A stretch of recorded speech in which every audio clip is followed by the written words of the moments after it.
We provide you the platform to turn your dreams into reality. Give wings to your aspirations with KR Mangalam University.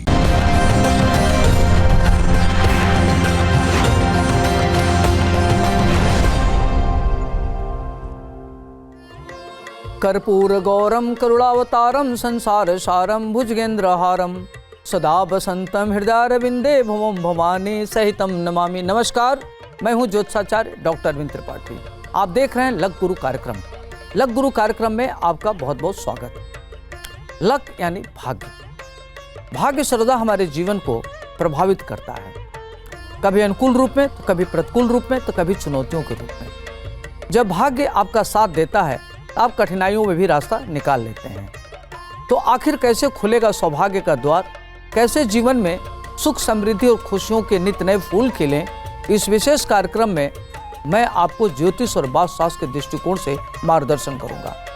मैं आपको बताऊंगा कि आपके ग्रहों का किस्मत कनेक्शन क्या है।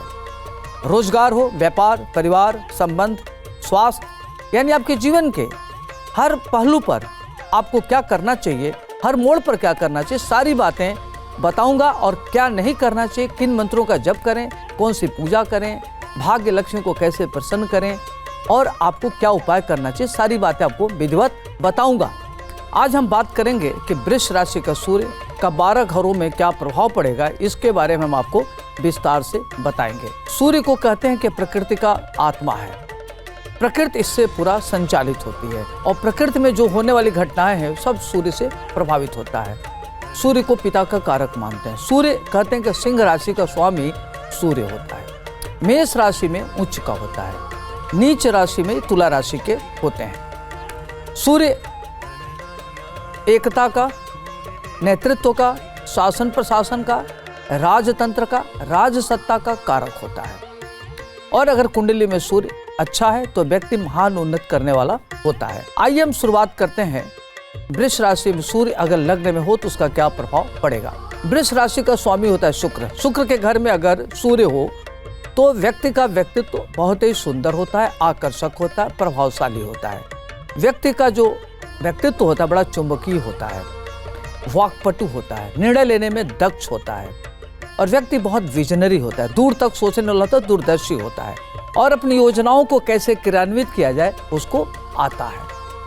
व्यक्ति के अंदर जो मैनेजमेंट क्षमता होती है बहुत अच्छी होती है। व्यक्ति के अंदर जो सोचने की क्षमता होती है, किसी को समझने की परख होती है, जबरदस्त होती है।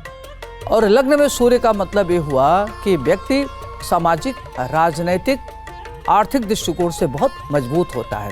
प्रतिकूल परिस्थिति में भी वो आगे बढ़ने वाला होता है। अब आइए हम बात करते हैं, अगर वृष राशि का सूर्य द्वितीय भाव में हो तो क्या होगा। दूसरा भाव कहते हैं कि यह कुटुंब का भाव होता है, नेत्र का कारक होता है, क्रिएटिविटी उससे देखी जाती है, लालित्य कला देखा जाता है और व्यक्ति के अंदर देखा जाता है कि वर्सेटिलिटी कितनी होगी। तो जो द्वितीय भाव होता है उससे देखते हैं कि व्यक्ति कितना क्रिएटिव होगा। तो अगर वृष राशि का सूर्य हो तो व्यक्ति बहुत ही क्रिएटिव होता है, आर्टिस्ट होता है और अपने लालित्य कला के बल पर धन अर्जित करने वाला होता है। चुंबकीय बात कहने वाला होता है, उसकी बातों में बहुत ही ओजस्वी बातें होती है। उसकी बात, उसकी अगर वो कोई भी बात कहता है तो मंत्रमुग्ध कर देने वाला होता है। ऐसे लोग खास तौर से सिनेमा, नेतृत्व, आर्ट, कला, लालित्य कला में काफ़ी आगे बढ़ते हैं और क्रिएटिव क्षेत्रों से धन अर्जित करते हैं। वह चाहे किसी भी क्षेत्र में हो, उनका एक कैरियर लालित्य कला होता है। इस तरह के लोग संगीत की रचना करते हैं, भाषण अच्छे देते हैं, क्रिएटिव वर्क करते हैं, पुस्तक लिखते हैं और परिवार को आगे बढ़ाने में उनकी बहुत ही अहम भूमिका होती है। उनकी आंखें बड़ी सुंदर होती है, देखने में लोग बड़े वाक्पटु होते हैं। तो द्वितीय भाव का सूर्य व्यक्ति को महान उन्नत कराने वाला होता है और व्यक्ति अनुकूल परिस्थिति हो चाहे प्रतिकूल परिस्थिति हो, धन अर्जित करके अपने परिवार को आगे बढ़ाने वाला होता है, समाज के एक बड़ा नेतृत्व करने वाला होता है। सूर्य द्वितीय भाव में हो तो व्यक्ति अस्पष्टवादी होता है, कटु भाषा बोलने वाला होता है। कौन उसकी बात से दुखी हो रहा है, कौन सुखी हो रहा है, उसको इस बात का कोई विशेष मतलब नहीं होता। वो अपनी बात बड़े ही मजबूती के साथ कहता है, वही उसकी यूएसपी होती है। अब आइए हम बात करते हैं तृतीय भाव में अगर वृष राशि का सूर्य हो तो व्यक्ति के जीवन पर क्या प्रभाव पड़ेगा, जातक के जीवन पर क्या प्रभाव पड़ेगा। तीसरे भाव को कहते हैं पराक्रम भाव, सहज भाव, भाई का भाव।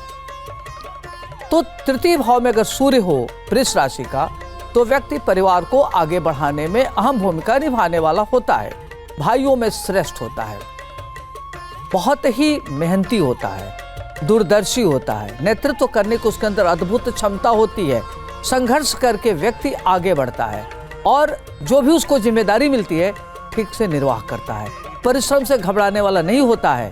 कहते हैं कि तीसरे भाव में अगर कोई भी पापक ग्रह बैठा हो तो व्यक्ति का शत्रुहंता योग बनता है। तो तीसरे भाव में सूर्य से क्या होता है कि व्यक्ति का कोई शत्रु नहीं होता है, व्यक्ति ऐसे अजात शत्रु होते हैं, शत्रुओं के बीच में रह के भी वह दहाड़ता है। उसकी अतीन्द्रिय ज्ञान बहुत अच्छी होती है, लोगों को समझ की क्षमता उसके अंदर, वो लोगों के बारे में बहुत अच्छा समझ होती है और ऐसे लोग अकल्ट साइंस में रुचि रखते हैं, धर्मार्थ कार्यों में बढ़ चढ़ करके हिस्सा लेते हैं, पारिवारिक दायित्व को पूर्ण करने में सफल रहते हैं, छोटा भाई हो या बड़ा भाई हो सबका ध्यान रखता है, पिता की तरह पालन करने वाला होता है और अपने मेहनत के बल पर, अपने कर्मठता के बल पर, अपने बाहुबल पर अपने परिवार को अग्रसर करने में उसकी अहम भूमिका होती है। अब आइए हम बात करते हैं चतुर्थ भाव में वृष राशि का शुक्र हो तो उसका प्रभाव क्या पड़ेगा। चतुर्थ भाव होता है माता का भाव, प्रॉपर्टी का भाव, नौकर का होता है, सुख का होता है, व्यापार का होता है, व्यक्ति की माता का सुख कैसे मिलेगा, व्यापारिक की स्थिति कैसी रहेगी, नौकरी इत्यादि का सुख कैसे रहेगा, व्यक्ति कौन सा कर्म करेगा, ये सारी बातें चतुर्थ भाव से देखते हैं। सुख देखते हैं कि व्यक्ति के अंदर जो सुख होता है किस तरीके का होता है। तो चतुर्थ भाव में वृष राशि का सूर्य, चतुर्थ भाव होता है शुक्र का घर।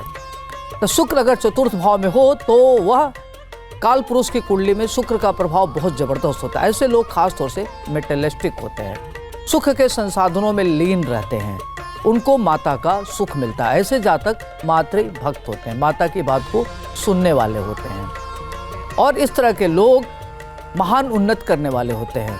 व्यापारिक की स्थिति इनकी बहुत अच्छी होती है।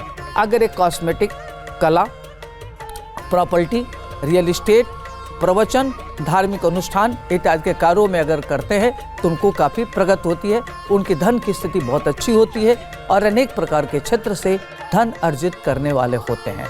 सुख के संसाधन इनके पास बहुधा देखा गया, बहुत ज़्यादा सुख के संसाधन होते हैं। इनके पास नौकर भी रहते हैं, इन एक तरीके से राज सत्ता के बड़े क्लोज होते हैं, इनको राजयोग होता है, राजा की तरह ये जिंदगी जीवन यापन करने वाले होते हैं और परम मातृभक्त होते हैं। इनका अतीन्द्रिय ज्ञान बहुत अच्छा होता है और ये लोगों के प्रति बड़ा ध्यान रखते हैं, जाने जाने में किसी का दिल नहीं दुखाते।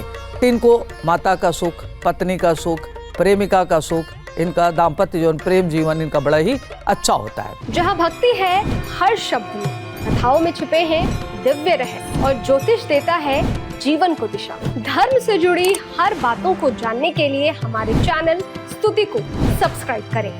चैनल पर जाने के लिए इस लिंक पर क्लिक करें।